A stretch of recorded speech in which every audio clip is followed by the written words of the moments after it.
Galios and Victors and Orianas and stuff like that, or Nazirs when that was more meta. Curious to see if this goes to Alorum, who, while also being a good tank player, does also have that kind of pocket Wukong and Assassins that he sometimes plays from the top lane. I was going to say, remember Alorum back before he actually became a serious competitive player for League of Legends was a Wukong one-trick. He played a lot of Wukong. I think he was like #1 Wukong in A or something like that. He was really, really, really, really, really good at Wukong. So maybe we'll get to see him reprise some of that stealth assassin type of role here today. I'm not quite sure. FlyQuest Academy going to go for a couple more standard picks in the Braum and the Ryze with their first rotation. OpTic answering that Braum with the Morgana. Yeah, it'll be interesting to see what they do because, once again, we see Peckinwolf in his second time in a row this week taking the Ryze into potentially the Akali mid lane. Worked out real well for him last time around, so maybe that will scare Palafox off it, and we'll see if it actually does end up going topside. For the rest, though, we've got some annoying champions coming in for OpTic in terms of keeping people alive, like we saw in that previous game. It was game 2, I think it was, where there's so much counterplay available here with the Morgana Black Shield and the Kindred ultimate already coming in. It'll be tough for FlyQuest to find a quick kill in any of these fights.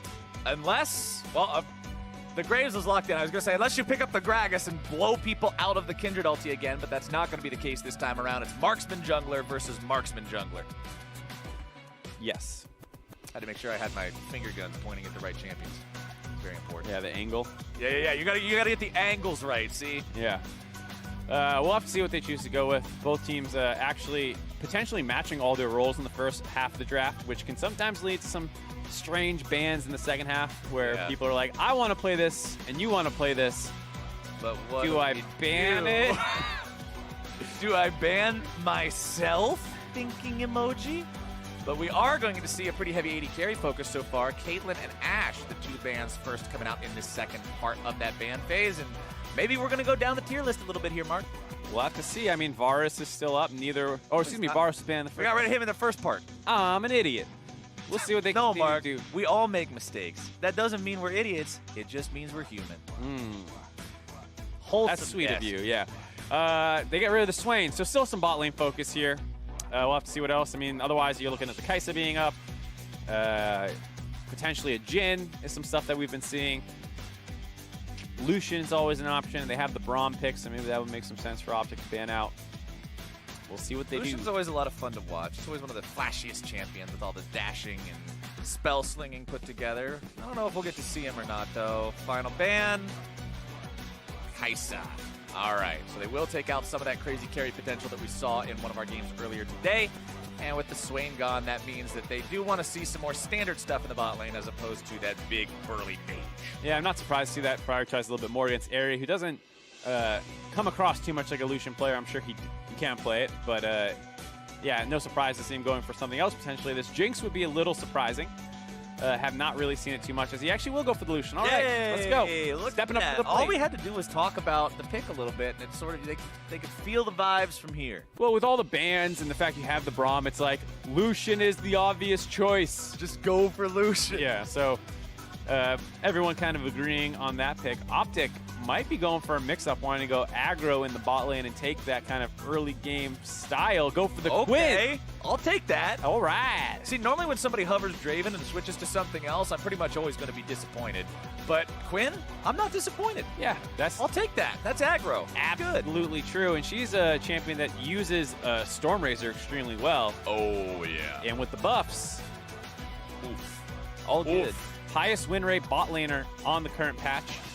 With Diamond and above. Yeah. Only Mordekaiser is right underneath her, actually. About half a percentage point. Yeah, Mordekaiser bot lane. Always shield, never die, Mordekaiser? Oh, Mordekaiser. That Mordekaiser. The Mordekaiser. That is a good way to put it. A Sion will be the final pick for the side of OpTic Academy. And hey, that means that we'll see Akali mid lane and Sion top, and it's not Alorum on Akali. Nope, not the case, and of course, No was not going to play Jace as much as he likes to hover it for Quan. You knew it was going to be a tank, and there we go, the Poppy up on the top side. Two, all things considered, pretty standard team comps with OpTic branching out a little bit more. Assassins in the mid lane aren't that crazy, but Akali is new, and Marksmen in the bot lane aren't that crazy, but Quinn is a different kind of marksman. So, while having a lot of the elements of a standard team comp, it is still a pretty flashy one. Once again, I'm going to be watching the Akali and seeing how well Palafox understands the champion. Oh, yeah. Earlier today, we saw Golden Glue demonstrate a pretty impressive knowledge of the mechanics and just how you should play the champion, not just in terms of, oh, here's what my ability does, this is how I time it, but this is where I need to position myself. This is how I need to orient myself towards the other players in the fight to make sure that I have the maximum effect. And I'd love to see that again here. Yeah, I think a lot of the stuff we were seeing out of him compared to Tuesday was good, where you saw Golden Glue willing to give up the E damage and jump to get the guaranteed gap closer on his target to land some of the Qs to slow and then get the passive proc off. And I didn't see Tuesday going for that at all. And you know, sometimes people talk about the difference between going for a guaranteed setup that might not have as big of an upside, for you know, favoring that instead of the optimal punish if you're actually able to get it correct. Here we see, yet again, another new Akali skin. I was going to say that too. What is the ramen? 3 for 3. That's got to be space ramen. Yeah, we really want to see the ramen on this one, but I don't think anybody other than Golden Glue is actually spamming the emotes. Or a producer could go look up the AMA about Akali, where I think that was the question. Did they actually answer if there's alien ramen? Not alien ramen, but there was a ramen question. I remember reading it, and I know that they talked about there being multiple ramens, but I don't remember if it was they made multiple ramens and chose one, or if each skin has a different one. I don't remember. I'm kind of just really hoping for some alien ramen now with like the... Would you like to hear that she has alien ramen but then not see it this game? Because that sounds pretty disappointing.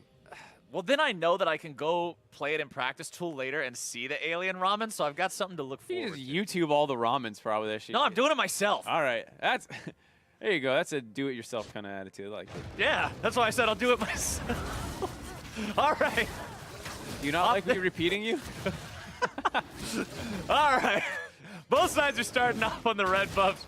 Give those over to the marksman junglers. Make sure they've got that extra auto attack power. As Meteos will pick this up for himself on the Graves. And Graves so far, we saw the first game with the Graves versus Trundle. Didn't have that great of a time. Second time around, better. This time around, he's not against Trundle, though. No, not against Trundle. And also, big difference from a lot of those games is there's no carries in the top lane. This is a tank versus tank matchup. What we were talking about a lot about before was how like jungler difference, and a lot of it was about influencing that. So once the Trundle got ahead by killing top lane like 2 or 3 times, it was a 3-0 Trundle suddenly. We see a skirmish over the Scuttlecrab. Meteos quickly redirects onto Fnatic. Meteos says, you don't want to fight Graves close and personal like this, as No comes in and brings down the hammer. Good collapse there from FlyQuest. Yeah, and with that, No gets a red buff, so he's going to be very happy to run back to lane with that. Poppy level 2 having way bigger of an impact in skirmishes than a Scion ever will. Able to find that kill right away. Does cost him his flash, the only summoner used in that exchange, but... And for first blood and a red buff? Definitely worth it. I'll give that away every day. But also remember, with that red buff in lane, that's going to proc every time he throws his shield. That will be obnoxious for Alorum to have to deal with. Yeah, definitely gonna feel bad. Can't win trades anymore, probably, as you also get the health regen portion of it. We see the bot lane. Eclipse showing why that Quinn pick can be pretty frustrating. If you ever missed the Jat Analyst Death segment where he explained how it worked. Shouldn't have missed that. Shouldn't have missed that. All your abilities will give them a Harrier proc. And so there's a lot of combos. The easiest one is basically go bird mode with your ult. You right-click them to proc it. We actually got a replay real quick of this skirmish. And nice by Meteos to instantly go back onto Fnatic. Doesn't get the wall damage, unfortunately, but he knows No is coming. And No, very explosive play to get that kill off. No time to react at all, really. Fnatic maybe could have flashed the wall stun if he was a god. But it was tough to react to when you're obviously focusing way more on the fact that Graves is attacking you. My head scratcher is more so in the fact that Fnatic decided to go for that fight to begin with. I mean, he squares up with Meteos when he's got 80% health. Meteos is at 100. It just doesn't seem like a fight that makes a lot of sense at the time. But OpTic Academy has to get themselves back here on the bottom side. A nice black shield, going to keep Eclipse nice and safe. Meteos shows up here trying to make something happen, but OpTic has already disengaged. Yeah, black shield lasts just a little bit too long. Quan felt like he needed to proc the fourth hit of the passive. And of course, after that, shield's still up. No stun comes through. And Eclipse doesn't even get chunked out that badly from it. I mean, yeah, OpTic Academy's bottom lane doesn't look like a bottom lane that just suffered a really nasty gank. They look pretty much as good as you could expect them to be. Palafox will continue farming up here in the mid lane, utilizing the 5-point strike to make sure that he gets those cannon minions. Remember, as a spammable ability, despite the high energy cost, it's not going to have a super high damage output here early on. You can see as he's hitting the minions with it, it does about as much as an auto attack. So until he gets some scaling on him, it's not going to be too punishing. He did start with a Dorian Shield up in that melee versus ranged matchup, kind of like what we mentioned earlier. Akali will have a harder time in those as compared to up against other melee champions, so wants to go for the defensive option. Just make sure that he can keep getting this farm as the lane goes on so he can scale into that later stage. Yep, playing against Akali, you want to make sure that you're not giving her the free healing and harass by standing next to your ranged minions, because if she clips you with that, she'll get a potential passive proc off, which then she can use to regain energy, which helps her pushing. So not getting hit by her Qs incidentally while she uses them for the wave is a pretty big thing about laning against her. It's a lot harder in those melee matchups where everyone's kind of messing around in the wave, but Pekkenwolf doing a good job making sure not to get hit by those. But hey, he's going in for the fight. Pekkenwolf gets himself stunned up here, but he does take the ulti away, looking to get back underneath the turret, but the perfect execution comes through. I said I wanted to see mechanical knowledge of the champion, and there it is demonstrated. Good job, Palafox. Yeah, absolutely the right play by Palafox. He hits him with the E because Pekkenwolf is kind of limited in the amount of range he can use to dodge because he wants to take his ultimate. So there's a limited space for him to try and avoid it. Palafox lands the E, and then he does not take it right away. He waits for the Realm Warp to complete. And Akali's E has no max range on the reactivation that pulls you to your target. So he uses that for the gap closer, he uses the second part of his ultimate for the damage, and assassinates Pekkenwolf. Good job from FlyQuest. Or from OpTic, excuse me, finding that punish there onto FlyQuest. See, this is how I know the champion's brand new, and I haven't got to experience a lot of it myself yet either, because I was genuinely curious as he was about to hit level 6 from level 5, does he have the burst to make his play work with how close Pekkenwolf is to the turret? And now we know the answer to the question, as bottom side is 2 versus 2 yet again. Ari and Quan not afraid of going up against this Quinn in the bottom lane. Pekkenwolf now trying to get himself away from Palafox here yet again. Does find a little bit of damage into the Shroud, landing the Rune Prison right as Palafox shows up out of that stealth. Eclipse has to flash away, barely gets out. Ari going really aggro there. Yeah, nice binding to make sure that that didn't convert into anything. Has the heal Summoner spell, which is the extra combat for Ari. Maybe if that binding didn't land, could have healed to get in range. There you go, there's the stun, there's the damage. Pekkenwolf drops that, and then the E was landed so he can go back in. Then, ooh, a fancy replay. Fancy look on that as you see the pierce through on that knife. Stab him in the heart of Pekkenwolf and picking up that kill. Right there. Cinematic replay for a cinematic moment. Palafox will go right back up to farming here in this mid lane, though. Still a 600 gold lead for FlyQuest Academy as Meteos is thinking about Fnatic and thinking about red buffs. Let's see how well those thoughts work out for him. Won't find the damage from the end of the line. Smite comes down from Fnatic onto the red buff to keep himself topped up on HP. Meteos saves his Smite long enough to secure the buff. As Palafox wants to move in and secure the kill, he finds it onto Meteos, and OpTic walks away. Interesting play by Meteos there, feeling like even with his flash up, there is no way to get to Palafox, which, knowing the stickiness of Akali might be true, so instead of flashing out, flashes back in to try and find a cleanup kill onto Fnatic, who was still not 6 because he got the buff for Meteos, or Gate, and just came up a little bit short as Palafox still followed him over the wall. So a bit of a surprising play initially, but might have been making the best of a bad situation. Yep, 2 kills onto Akali is right where you'd want to see that gold going for the side of OpTic Academy, though. They'll bring the gold back up to even, a little bit in their favor with that play, as you can see FlyQuest just saying, okay, keep Kindred off the marks if nothing else. They're continually prioritizing these crabs, keeping those away from Fnatic, as Meteos will pick up yet another one of those for himself. Pekkenwolf finding a little bit of damage here onto Palafox, taking down half his HP bar. Meteos hanging around in the wings, and you have to think that Pekkenwolf, or Palafox rather, recognizes something is funny here with Pekkenwolf trying to fight him like that with 10% mana remaining. Likely knows Meteos, or at least someone is hanging around here nearby. You can see a lot of vision in the northern part of the map for FlyQuest Academy, while there's practically nothing for OpTic. So whenever somebody's not on the map, you've got to be thinking, are they coming after me? Are they looking to punish the all-in if you're Palafox? Yeah, good decision to not try and take an extended trade there with more people nearby. And like you said, the FlyQuest focus on these is bounty marks is really good for them, because I'm pretty sure Fnatic is still at 0. Despite the fact he got 2 of the assists, I don't think he ever got his mark off on them. and that was evidenced by the fact that the Scuttle Crab mark spawned on, or the mark spawned on a Scuttle Crab, which happens when it has one. It's guaranteed to spawn on one of those, and then they got taken away yet again by FlyQuest. So I'm not sure if Fnatic has his first mark, and Meteos continues to take that kind of jungle tempo advantage despite his death, securing the Infernal Drake for his team. Good Drake secure for the side of FlyQuest. Extra damage on this team will never be frowned upon. Top side, we haven't really checked up on these guys in a while. Ever since that first we don't need to. This is tank v tank. This is the wet noodle fight. The epitome of the wet noodle fight. Ooh, didn't even get the E to land.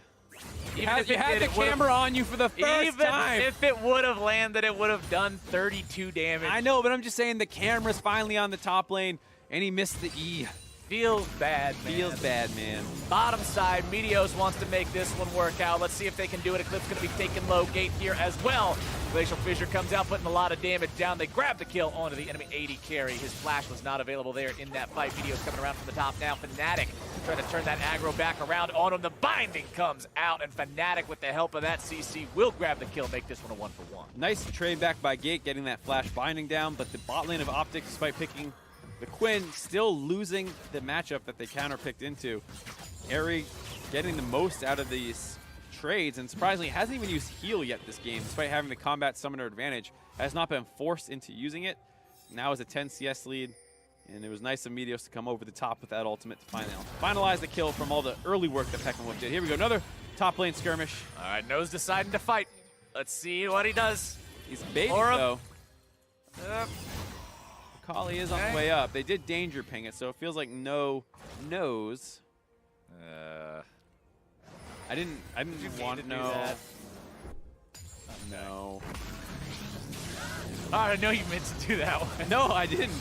After in the middle of it, I realized I was about to do it. Anyways, here's the replay. So much damage already done by Eri that Meteos can get that free, easy kill over the top. But there's no vision to know that Fnatic was coming in to collapse, and then with a challenging smite up, able to find that very easily. Nice binding by Gate to make sure there's no way Meteos was getting out. But the bot lane's still under a lot of trouble here for the side of OpTic. Eclipse is standing on a ward that he's not aware of. He wanted to hang back in this lane and just try to sit in EXP range without his opponents noticing him there, but unfortunately for him, the ward was placed down preemptively, so they were aware. Morgana makes her way back down towards the lane now, and Gate will just try to be menacing, but honestly, up against this Lucian Braum lane, he's not that scary. And we'll continue pushing up the top side here as well, working on that Sunfire cape to make sure that he maintains push pressure against this Scion, who is working on the Frozen Heart first item that we've seen so much of so far today. We've already seen 2 separate games where that item was built, once by Pyke, once by Trundle, I believe. Very effective item against multiple attack speed champions like the Graves and the Lucian.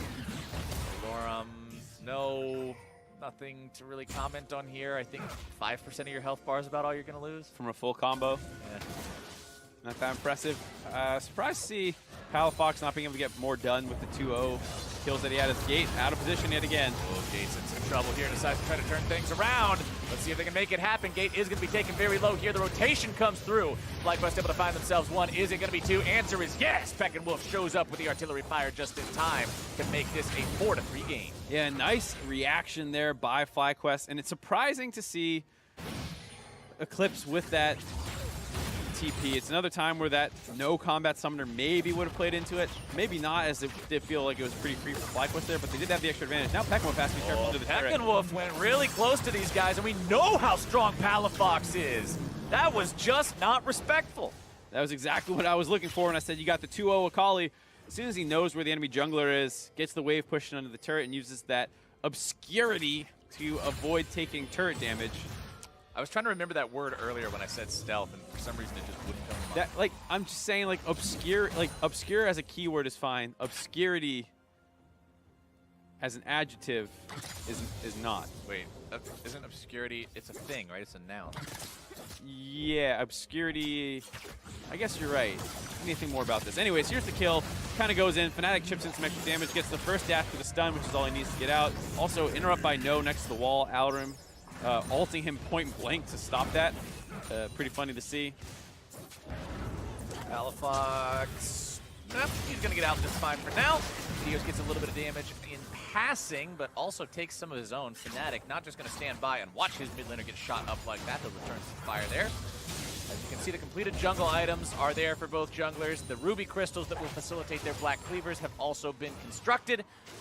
Honestly, it's pretty blow for blow so far this game. 3-0 on that Akali Gunblade completed, Sorcerer's Shoe completed, Amp Tome in the inventory could be built into a wonderful plethora of AP itemization that we will soon find out what it is, but I am going to take a wild shot in the dark and say Zhonya's. Yeah, I would like the Zhonya's in here. There's 3 melee threats and only Pekka with the MR, or the AP, excuse me, so I can see that being a pretty good item here, as well as allowing you to potentially bait out some of these tools that FlyQuest has. I would like to see that indeed. And Akali in the side lane now. What's interesting to me that is the fact that Eclipse is the one who took the teleport. We were talking about how with Quinn's ultimate giving her so much map mobility, able to run around at the speed of light, you don't need the TP quite as much. And so you can take a combat summoner for lane, and still when you get into these potential 1-3-1 setups, affect side lanes pretty well. Maybe you don't get there quite as fast, but you still will get to most fights as long as you're able to ult and run there undisturbed. And surprisingly, he did take the TP. Ares the one who took the combat summoner, and I don't know how much that played into the laning phase. Maybe Eclipse didn't feel like he could trade as aggressively knowing the enemy team had a summoner up on him, and maybe that has contributed to the laning phase loss that they took. And now that you mention it, it is a little strange to see that kind of a decision being made on someone with that much mobility in the kit, but maybe the plan is late game to just have him be able to be literally anywhere he needs to be, teleport into the base for a win or something crazy like that. FlyQuest, though, will grab themselves Earth Drake #1, Total Elemental Drake #2, as you can hear the Scion ulti go off as Alorum goes right back to base. There's nothing better than an ultimate that you mostly use to run away with where your champion yells cowards as he casts it. I don't think Robot Scion does that, though. He just goes... Yeah, he just makes wee-whoop noises. Yeah. How close is that? You're pretty close. Yeah? I think that was pretty good. I like that. Now we see some pressure around the mid lane as No has evacuated the top lane. Oh, nice flash forward. Infiltration vision from Quan there, but also a good Lamb's Respite from Eclipse. Going to buy a little bit more time here. Gate tries to get himself away, but the culling comes through over the wall. Meteos likely the trade here as Palafox goes on a rampage, finds himself his 4th kill of the game. Quan also dropping means it's 2 for 2. Yeah, nice collapse there as Pekka still kind of on the wrong side of the map, but will take this trade. Not too afraid of Alorum, but Alorum and Pals is an entirely different situation. No underneath the turret, drops a steadfast presence, just moves forward, says, get the hell away from my turret. Slams down the hammer. Airy finds a little bit of auto attack damage there. Palafox not slammed into the wall means he gets away just fine. Peckenwolf still looking to find a little bit more here, maybe with the lockdown from a Rune Prison, but can't quite get in range. Yeah, it would have been interesting to see if FlyQuest would have gone if that wall stun had hit. But not the case. Both teams seem like they're going to disengage here. Maybe FlyQuest stick around, try and use this cannon wave to take this turret down. Eclipse is back, though, with his ultimate, as well as Gate has respawned, so they're still pressuring, but... FlyQuest really wants this, and Gate nearly gets taken down. 25% HP left means he's going to hobble away from that one, and yeah, even though Eclipse is there, he's just not scary right now, Mark. Yeah, so taking a look at this play, No had evacuated the top side to try and make this, but the Akali has a TP to match this, and with the Lamb's Respite as well, able to keep multiple members alive, it buys enough time for this Akali ultimate to basically complete. Gate and them try and disengage. Meteos used his ultimate to clean one up. Air got the other, but now Meteos is stuck under the turret, and the Braum was the one tanking the entire time, so those 2 kills get traded back instantly. Palafox up to 4-0 now, actually going for the Grievous Wounds. Captain Flowers? If nothing else, he's at least making a pit stop for Oblivion Orb on the way to his next big item, which I almost always support on a mid lane AP champion these days. The item is just so cost effective when combined with Sorcerer's Shoes especially to give you the extra penetration and make it so you can find that burst. I mean, with this much flat penetration as well as just the sheer power of the Hextech Gunblade with that active, if Ares in the wrong spot and not protected, or Peckenwolf even, what are they going to do about this? That 5-point strike just took out the entirety of the Seraph's Embrace. Yeah, that was a trade of an ultimate for a Seraph's, but you see Palafox is not afraid to go and test the limits of his champion. I like your point a lot about the double pen boot, or the double pen items, and not necessarily need to complete it. I hope he doesn't, because there's not really that much healing on the side of FlyQuest Academy, and I'm sure you can use that extra 2K-ish gold that it is to finish the item. As long as you don't spend it on a Void Staff. Yeah. Not yet. Maybe, maybe later. Maybe later. Yeah, this is one where the enemy team does have 2 tanky members, and maybe Graves gets a Hex Drinker and stuff like that. But for now, yeah, do not need that. FlyQuest will grab themselves the Rift Herald. 2,500 gold up. With that in inventory means that that lead could climb even higher. They've already taken down 2 turrets on the side of OpTic Academy. Can they find the rest? That top lane tier 1 still standing pretty tall. We'll see if they decide to commit the Rift Herald up there for that, or if they want to try to push into one of these tier 2s, make a deeper effort instead. That can look a little bit of damage down onto Palafox, who will find some healing with a 5-point strike. You see, it's not bad for Peckenwolf. If he's able to land the basically instant E before the obscured status gets applied to Palafox, he can then hit the Q because it's no longer targeted. And it allows you to actually still chip away at the Akali pretty effectively in the Shroud as long as you're getting your runes applied through the E. And you can even spread them from minions if she's trying to use the Shroud within the minion wave. There's actually, now I think about it, a couple things that are good for it. Get a fight in the mid. Oh, Gate just completely destroyed there in that fight. They don't even have the chance to go for the honest 2v2. Kwang goes for the Glacial Fissure, going to be interrupting these guys if only for a moment. TP continuing to be channeled. No makes his way into the fight, not able to find the wall. Slammed down onto Eclipse, still takes him very low. Walks his way back into the Lamb's Respite, but No is still just tanking way too much. He's taken low, he's taken down, and Palafox walks himself out of the fight. That is a 2-for-1 going the way of Op. Yeah, Palafox spent the entire fight messing around with Airy on the backside of the fight, which means No was alone diving in there, no damage really following up with him. Palafox could not quite find the kill, but still almost got it. And in return, bought his team enough time to kill the enemy tank. 4-0-2 for this Akali. As the Drake is spawning in under 1 minute. It's Infernal Drake number 2. It's very important, and FlyQuest recognizes that, trying to put some bodies down here, set down some wards, clear out some vision. But at the same time, Scuttle has been secured by the side of OpTic Academy. Also worth noting, Eclipse does have that static shiv up and running at this point, along with the Storm Razors. So 2 storm-themed items coming out for him. 2 big procs. I thought birds didn't like storms. Maybe it trains them to navigate better because they're flying in rough weather.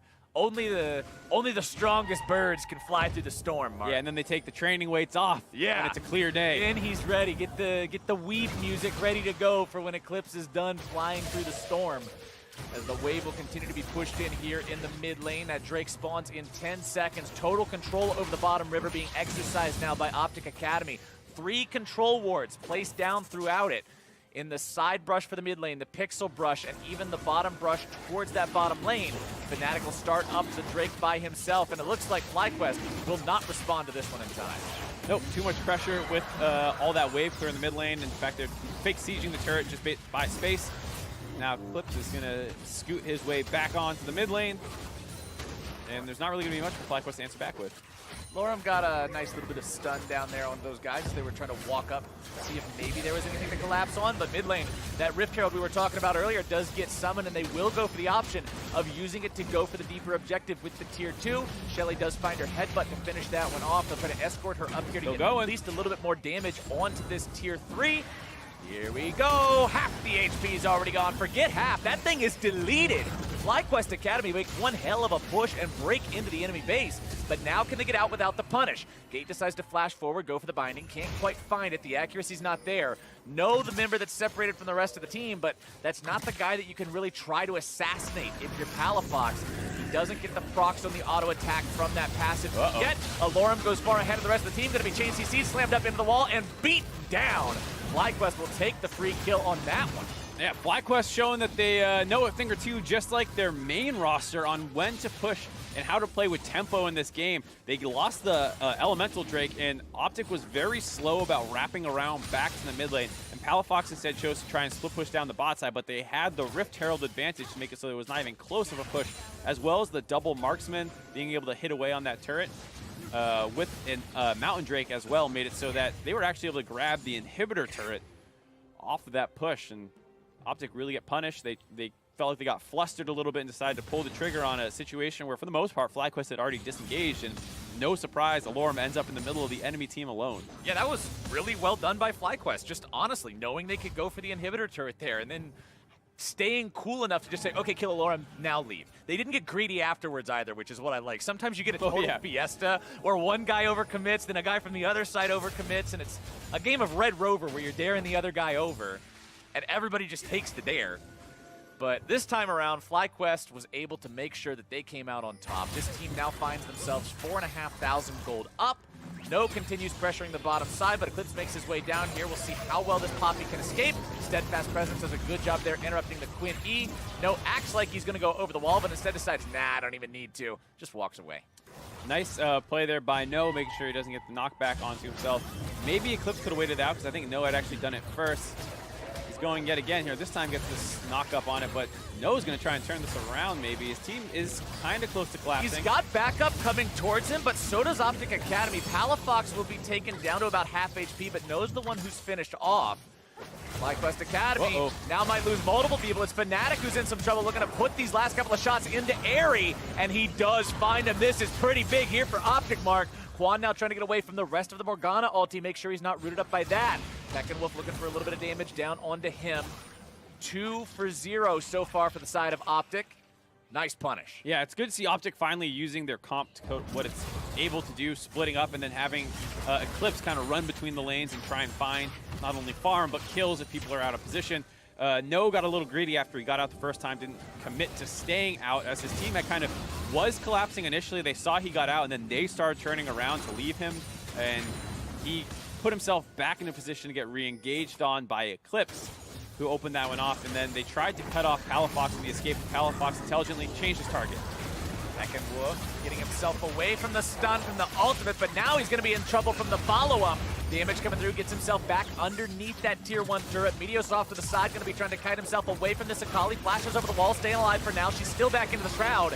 The slam comes down from the Scion to zone everybody else away, but Lamb's Respite going to be keeping everybody alive for now. Fnatic jumping himself away, almost taken down, but close only counts, and horseshoes and hand grenades, Mark, as No can't chase him down, and Fnatic will heal up off of the chicken king. Just barely getting out there with their lives. A good usage of the Lamb's Respite by Fnatic. And a very close skirmish results in no kills. OpTic are starting to feel like they're making their way back into the game, still down 3,000 gold and no turrets in their favor. So if they can ever win one of these fights a little bit more decisively on FlyQuest side of the map, they have a lot of standing gold to catch back up into this game. Lots and lots indeed. I want to quickly check in on Palafox as well, because I remember talking earlier about the build and where we hope he goes with it. He does decide to complete the Morello Nomicon, goes for the Grievous Wounds as well as just the enhanced stats on the item. Now also going for that Zhonya's Hourglass that I was initially predicting to be the second item, so I was off by 1 there. I'll take a consolation prize, sure, whatever. That'll be helpful as he dives in and tries to make these plays onto the back line that he has found success with so far. But as we also saw in that last play, Peckenwolf with this Banshee's Veil on the rise, pretty big for making it so OpTic can't engage on it. Yeah, definitely the case. And now with a fair amount of MR onto 2 of the members, you have to wonder if maybe... Is it time for the Void Staff? Is it appropriate? Or maybe should you have gone Zhonya's as your second item straight into Void Staff? And you skip the flat pen a little bit, makes you not as good at killing Airy. It's tough to say. Either way, you know, as much as we're talking about his build, it's mostly coming out of a place of curiosity because there's no standardized Akali build yet, and Palafox is obviously having a great game. That's why we're having the conversation around it, is what does seem to be the best situation for this champion in these moments. Quan could be in some trouble. Glacial Fissure down on the front line. Unbreakable keeping himself alive. But Palafox says no, sir. He is dominating. Now moving around in the shroud, giving himself going still. Meteos taken down below half HP. Peckenwolf and No trying to zone the rest of the team away. Palafox goes down, and that one's going to be big. That is your carry out of the picture now, as Alorum is going to soak the shots from Airy. He tries to get himself away from this. No goes over the wall with the flash. Fnatic says, gets himself over the wall as well. And it looks like the fight is going to stop. It's a 2-for-1 go in the favor of FlyQuest. Yeah, but they have enough pressure now to potentially start off onto the Baron. Looks like they're going to choose to instead go down to this Ocean Drake. It's 28 minutes in the game. Both carries are dead. Fnatic does still have his Lamb's Respite, so there's a bit of a risk there. Meteos also has no smite, so I guess that's why they chose not to risk a potential Baron steal situation and get the easier freer objective. But a nice fight there by FlyQuest. 2 important things here. One, the front line and back line really get split off really hard here as they're initially engaging. They want to continue to try and chase through, but Quan is able to effectively get out and pull Palafox all the way in with him, and No has ejected of the people from the backside, as well as Eclipse just getting blown up by Peckenwolf. And so now the backline has no damage for OpTic with the death of Eclipse and Fnatic getting kicked out, and then it's just Palafox alone diving, and his backline's not being able to accomplish anything. So good play by Peckinwolf and No, who kind of took out both of those other backline members and made it an easy fight for FlyQuest to clean up. It seems like it's constantly the team who's trying to start things is the team that the fight turns around on. Just like in bottom lane when Poppy decided, okay, this is where we turn it, team. Yeah. And it went the other way. And then mid lane where Lorem's like, no, this is where we go in, team. And then it turned on him. It seems that erring on the side of caution is the name of the game as we move through the midpoint of this match, getting closer and closer to 30 minutes, closer and closer to that late game where every mistake will mean that much more. And I think FlyQuest have actually kicked off this Baron with a 3-man while posturing. Yeah, there goes the blue trinket, but it's too late. Baron buff already down below 2,000. They're going to finish this off and Realm Warp out instantly. Nicely done. And this is the stuff that we're talking about FlyQuest seems to have improved on over the course of the split, as No is going to be fine here. Is that their macro has become so much better ever since the addition of Meteos. That push down the mid lane to get that inhibitor, the Baron call right there are both great calls, and their skirmishing still sometimes leaves a little bit to be desired, and that's what they're looking to improve the most on. But they are one of the best teams at macro in Academy by far. And even though, like I said earlier, bringing Meteos onto this team, it's not some moment where you're like, oh my gosh, this team wins every game now because they have a guy who is playing in LCS. Just having that leadership, having that experience, as you already demonstrated, showing up big here for FlyQuest Academy, who now with this buff, remember, they don't even have to deal with the normal wall of, okay, guys, we got to siege up, knock down this turret. We had that 10 minutes ago. Yeah, that's going to make it so much easier to get some good usage out of this, and then they'll have to split up and start working down the inners in the side lanes. A little bit of a decision, it feels like, on walking up on this. Maybe not wanting to risk getting pincered into that base. At least want a little bit of pressure on one of the side lanes first, I guess. Yeah, right after I praised their brilliant macro, they don't have control of their top wave. They all reset, and they don't do anything. Master Curse strikes again. Eclipse will hang out here on the top side just to see who shows up. Peckinwolf will farm all of that up. You can see the assist me ping coming out right now.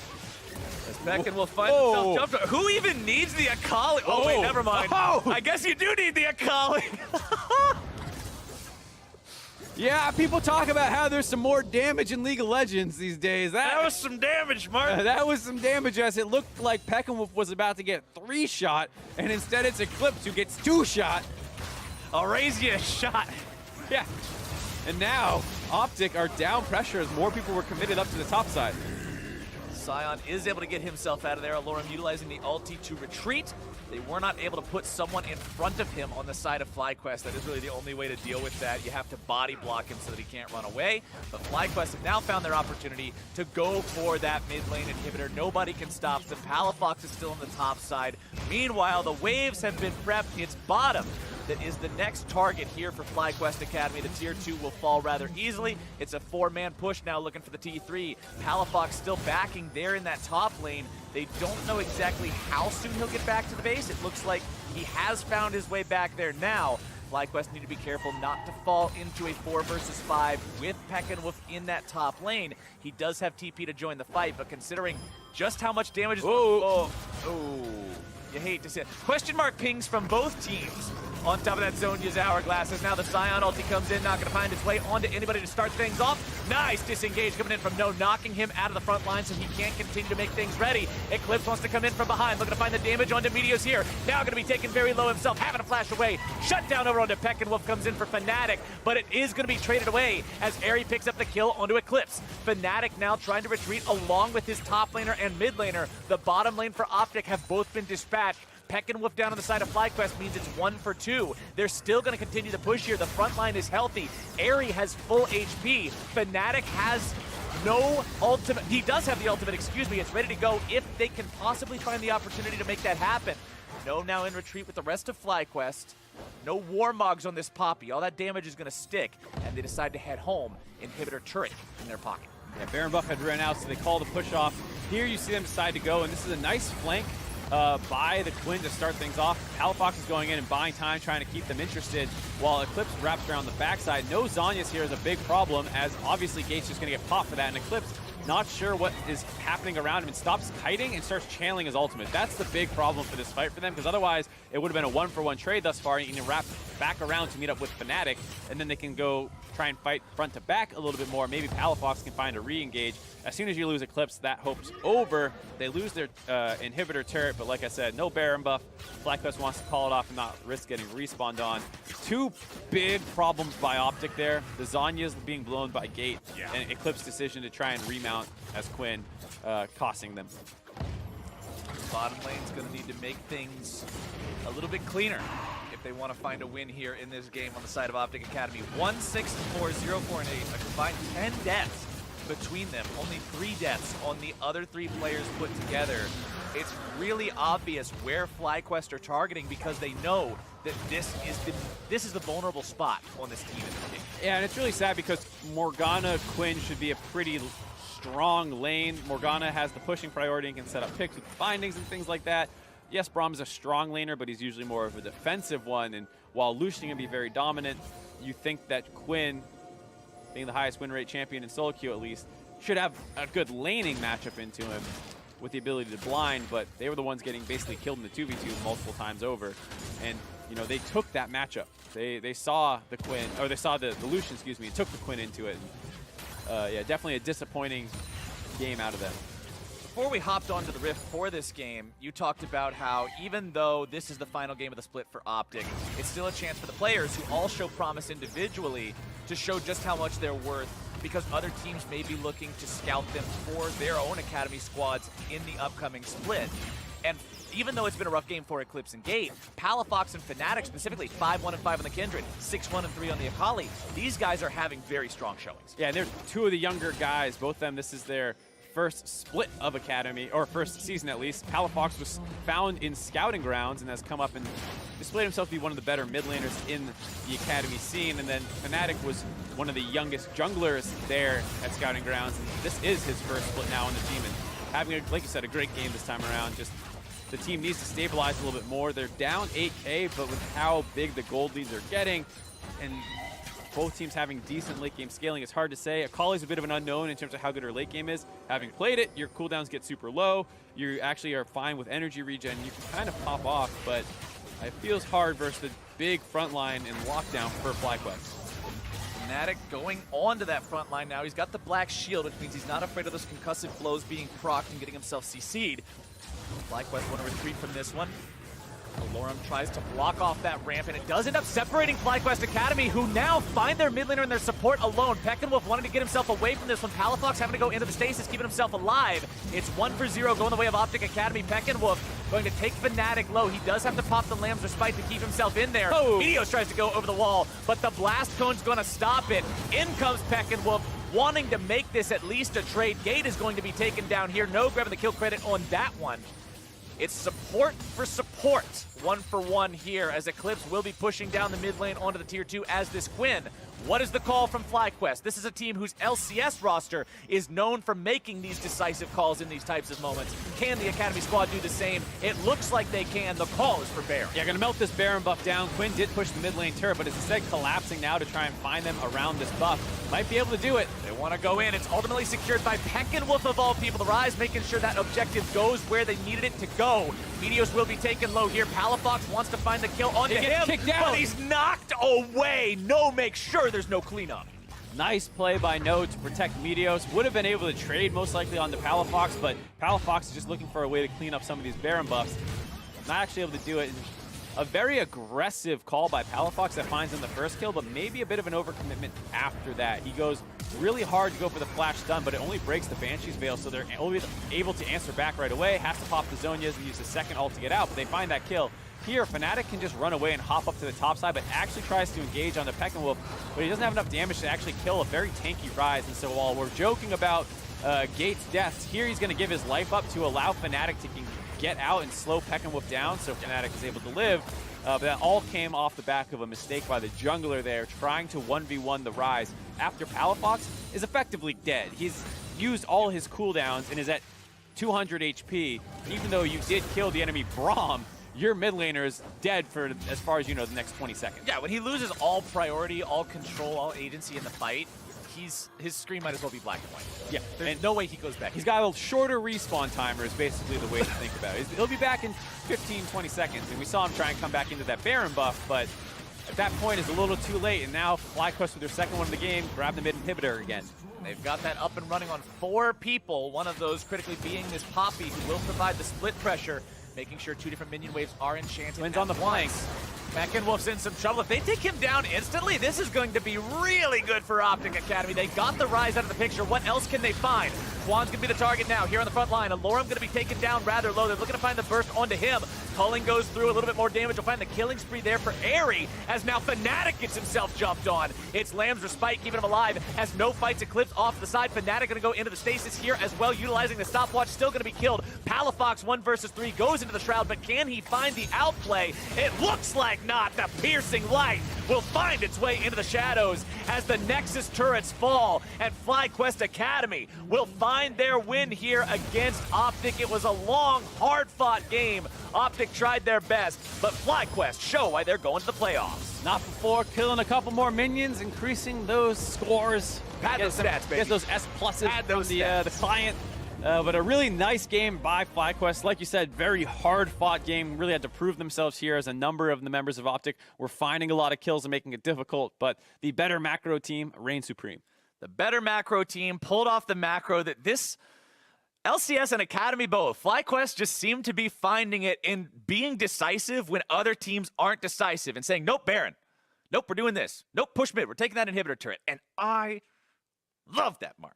You know what else? I love that. You know what I love? What do you love? Akali highlights. Akali highlights. Let's see if we got some of those for you guys, as we once again saw a solid performance from the new champ. Yeah, and here, like you were saying, the 100-0 real quick. Also not taking the E until at this point, then can get the XQ with the Q ult.